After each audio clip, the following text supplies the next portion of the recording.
fun to get into the weeds of VC talk, guys. Thank you.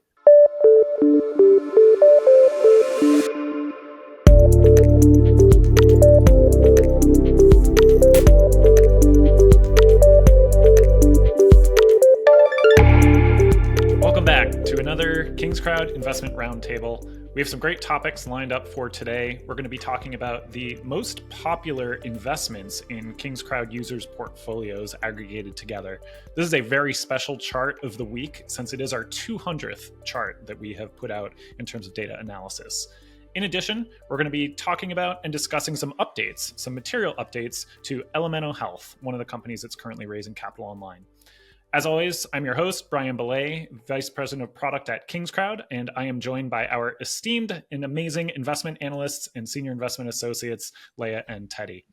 Let's jump into today's chart as I pull this up. Teddy, you put together this chart. Do you want to talk a little bit about what we're taking a look at today and why it's important for our viewers? Yeah, so with this 200th chart, we wanted to highlight what are some of the most popular raises, both in terms of dollars invested and number of investors, in terms of Kingscrowd users and their portfolio on Kingscrowd. So we took a look at some anonymized data from our users and tried to put together the most popular raises. And obviously, a lot of these are common names and well-known names in the equity crowdfunding space. StartEngine as number one in terms of highest dollar amount. Kingscrowd is in there as well, which kind of makes sense because a lot of people everyone that uses Kingscrowd, most people, use the portfolio tool to track their investments. So it makes sense that those are there. Monogram, we all know that they went public. Liquid Piston, Rentberry, WeFunder, Future Cardia, Unbanked, which unfortunately is no longer in business, but was definitely a very popular raise in equity crowdfunding. So yeah, just kind of wanted to provide a snapshot here of what the most popular raises were amongst Kingscrowd users, just to kind of see, how this might evolve going forward in the coming years and what raises are most popular with our users. But yeah, don't know if anyone else has thoughts, but just thought it was an interesting visual. One of the trends I kind of noticed, if I just take a look at these, StartEngine, even Kingscrowd, we did one, but I'm thinking Reg A raises, right? Liquid Piston, Nightscope, I think Rentberry, a lot of these I think did Reg A as well as probably Reg CF in subsequent rounds. But do you think that played into the popularity of these? And maybe we could talk about real quickly, a little bit of the differences between a Reg A plus and a Reg A raise when they're raising from investors and how those are executed. Yeah, so Reg CF has a lower upper bound or an upper maximum you can raise from unaccredited investors. So it's generally like 1.23 million, I think it is, from unaccredited investors, and requires some basic filings with the SEC, audited financials, all of that good stuff. And then Reg A is just a way more laborious process for the company to actually get that raise live, and requires far more disclosures and just a lot more paperwork, and it's just more expensive. But the flip side is they're able to raise a lot more. Like we saw that with EnergyX with their Reg A recently, they raised like $70 million. So I'm not actually sure what the upper bounds are for that per year. I don't know if you know that, Brian. But for Reg A plus, they can raise up to 75 million for tier 2, I believe it is. Yeah, right. So yeah, it makes sense. A lot of these very popular raises, a lot of them will be Reg A's. They're able to kind of utilize the popularity that they have with retail investors and raise a substantial amount. So it kind of makes sense that there are a lot of Reg A's in here, just because they're able to raise more generally and keep those raises open for longer because they can raise so much more. I think Reg A raises tend to be later stage because the cost of capital to launch that Reg A to be qualified by the SEC, you have to do a full-blown audit, much more in-depth offering circular with disclosures. Because of that, the cost just to get off the ground to get your campaign launched is much higher. It can be in the hundreds of thousands of dollars. So I think it tends to attract those later stage issuers or issuers who do have more capital. And they're probably also spending more capital on marketing. They have more to invest in marketing. So, potentially some of the other things that are driving bigger investment amounts and bigger investor numbers here. But Léa, what do you see? Any key takeaways either from the companies or anything else in this chart? What I've seen as well is that each of these companies has raised multiple times online. So if we take, for example, Monogram Orthopedics, there is 6 times. Rentberry, there is 5 times. Of course, Kingscrowd, StartEngine, WeFunder raised multiple times as well because they're simply raising in the industry that they are in. And so we see that Kingscrowd subscribers are also interested in this company that are raising multiple times. And probably the reason why they're raising over and over again online is because they see success. So it's kind of a self-explanatory um, insight right here. But it's also interesting to see that we don't really have a company that had that one time very successful raise. It feels like we need to build the success over the years and over the raises on different platforms in order to be on the top and on this chart. Awesome. Well, let's move on to our next topic. We are going to talk about Elemeno Health. Elemeno Health is a company we actually did cover back in October briefly. We talked about it, but there have been some material updates that have been made to this, posted to their campaign page. Teddy, why don't you walk us through what some of those updates are and what it means for this campaign? Yeah, so if you are an investor in Elemeno Health, you will have gotten a notice from WeFunder asking you to reconfirm your investment, given that there have been material changes. And those material changes are positives, actually. So when the company first launched this crowdfunding round, the CEO of the company was Linda Hand. She was brought in about a year ago, and she was a very experienced health tech executive. And at the time, Elemeno Health was really struggling with margins, and their gross margins were about 21%. And Linda was brought in to really help expand those and really kind of hone in on the operations of the business and where they can make things more efficient, more cost effective. And she was able to lead Elemeno Health to gross margins of 62%. She's a very experienced and skilled operator, as we can clearly see with those KPIs. Now that their margins are quite stable and the business as a whole is stable, Elemeno Health, the founder of Elemeno Health, really wanted to bring in an executive with a lot of sales experience and experience in really scaling these health tech type firms. So joining Elemeno Health as CEO is an executive named Tim Coulter. He led sales and strategy at a company called Medicity. So that was a health information exchange tech company. He led them to their first 100 clients and were in 1,000 hospitals there. This was in about 2009, 2010, 2011, and eventually kind of orchestrated their $500 million exit to Aetna, which is one of the largest health insurance companies in the US. And then the founders of Medicity actually started a new company, a digital network management platform called Dyna. And he was brought over there to be their president and CEO and kind of help them scale. He raised about 25 million for that company.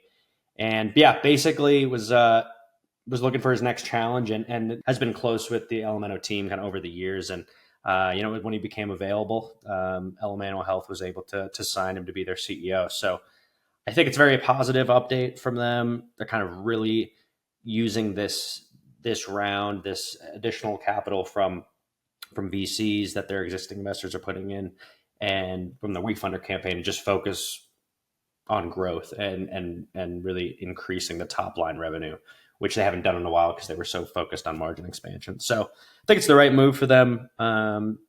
Very experienced executive coming in, and I think really kind of positions Elemeno Health to continue growing in the coming couple of years here. So with the other capital that's being infused, I think one of the things that's probably on the minds of these investors is, what are the deal terms of that capital coming in? What does it mean to current round investors? Can you maybe share just a little bit about how an investor might look at that or what some of those deal terms might look like? Yeah, so another part of the material change is there is about $1 to $1.25 million coming from existing VC investors. And that's actually coming in the form of a convertible note that is different terms than the WeFunder round. So the WeFunder round is at a $5 to $6 million preferred equity. That's the pre-money valuation is $5 million early bird, or $6 million just normal pre-money valuation. So that's like kind of standard preferred equity. This additional money coming in from existing VCs is coming in at a $15 million valuation cap. So more of like a safe, simple agreement for future equity type format.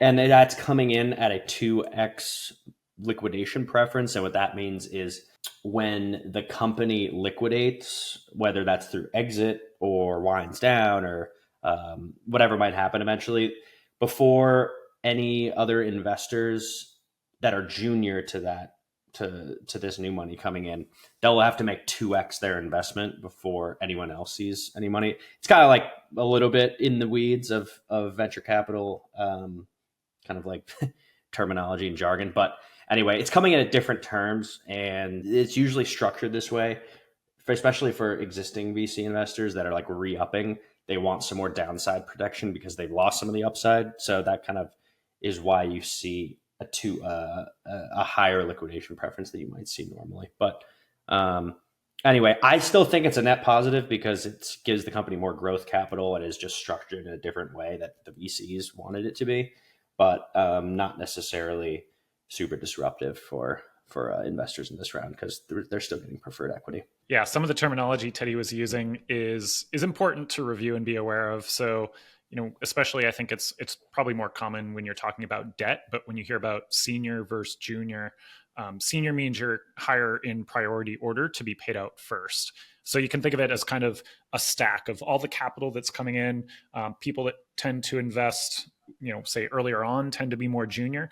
And then as more capital comes in, you're being put on top of the capital stack. So if there's an outcome where they get liquidated and the liquidation preferences come into effect, that's usually if it's not as ideal as an outcome as investors would hope for. It's kind of more downside protection. What they do is it starts paying people off their liquidation preferences starting at the top of the stack. So if you're the most senior, tends to be the latest money in, you'll be paid out first. Then once those people are paid off, it goes down the stack to the next people. So if you're the most junior holder, you may not get paid off, even if you have preferred shares with liquidation preference. Just something to be aware of.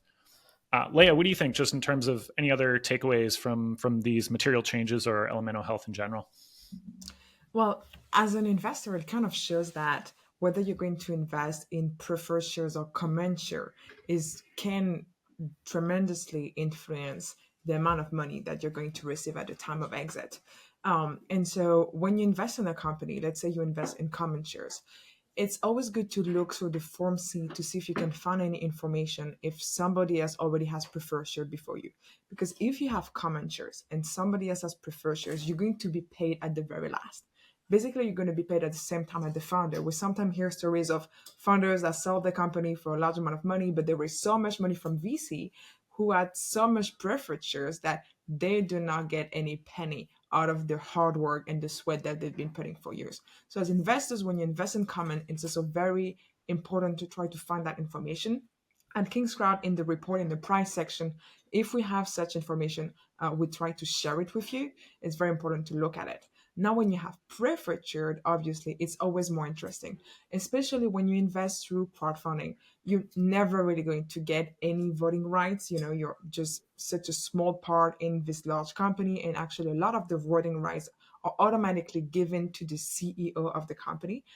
It usually say that in the documents that you agree to.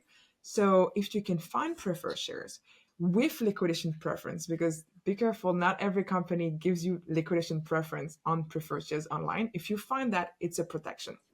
Of course, when you invest in a company through equity, you should not be thinking about worst case scenario. You should be investing in a company that you truly believe is going to give you a huge return, meaning 10x or more. But if you want to try to make sure that you at least get your money back in the case of a bad exit, because liquidation happens, but a lot of bad exit happen just at the same valuation at which you invested in. Well, having a liquidation preference is a safety for you as well. So try to think like a VC. When you invest in equity, it can help you. I'm thinking about sometime if you invest in a company where there's only common, well, then that problem does not apply to you, because everybody is going to have the same treatment. Everybody is going to have the same return at the pro rata of their initial investment. That was a great point as well, that the obviously ideal scenario is that, the liquidation preference don't matter. The exit is so big that those preferred shares, so preferred shares always have the option to convert into common stock, which they would do in the event of a huge exit where like none of the order of capital as it came in like doesn't matter. So everyone just becomes common. So that's obviously like in equity crowdfunding world and VC world, like that's what we're looking for. We're looking for the outsized returns where like the downside protection like doesn't matter. But you see a lot of VCs structure in a way where like they do want to like have that downside protection, but obviously we're looking for the big returners here. And I will say 2x is a little bit high for the industry, I will say.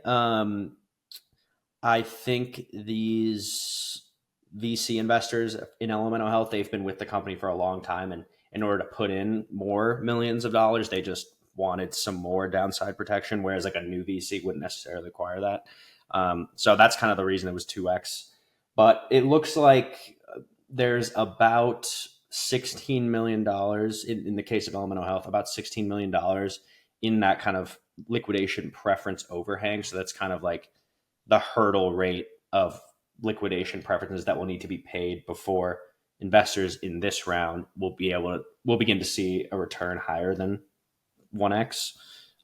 Again, kind of you can read more in the analyst report where I'll be kind of outlining that a bit more in depth.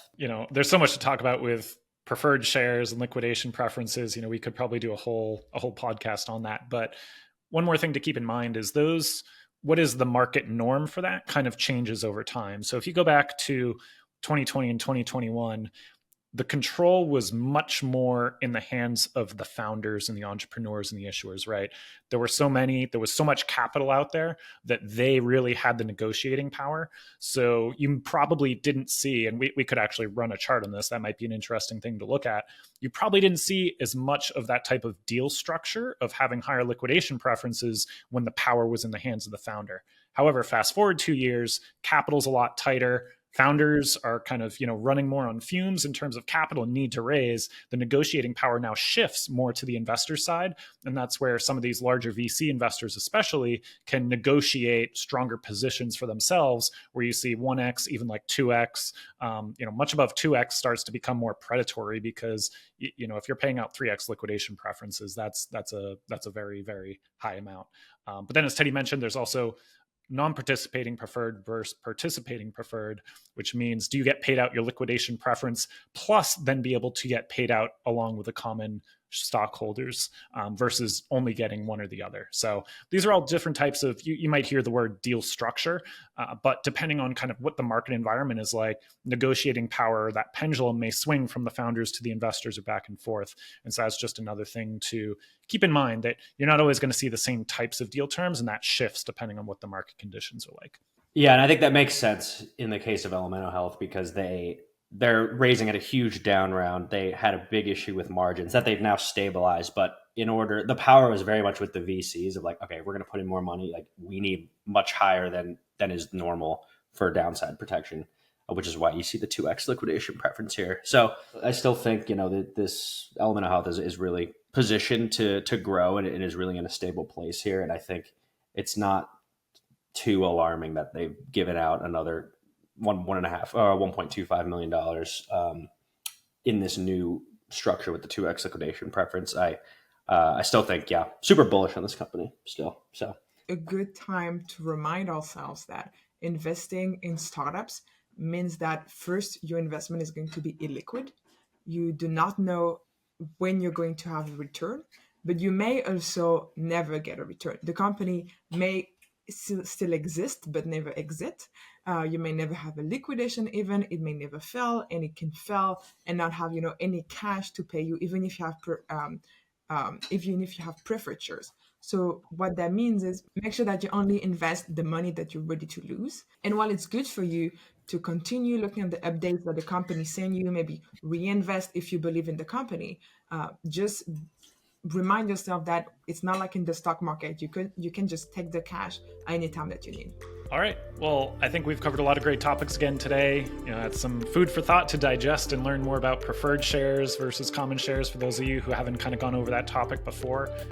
And as always, if you enjoyed some of these data insights and you want to get some weekly data-driven insights on startup investing and raising capital delivered right to your inbox, make sure you head over to pitchreviews.com and also head over to Kingscrowd. Check out all of the great investor tools and capital raising tools and data that we have available. Thank you everyone for joining us, and we'll see you all back here next week.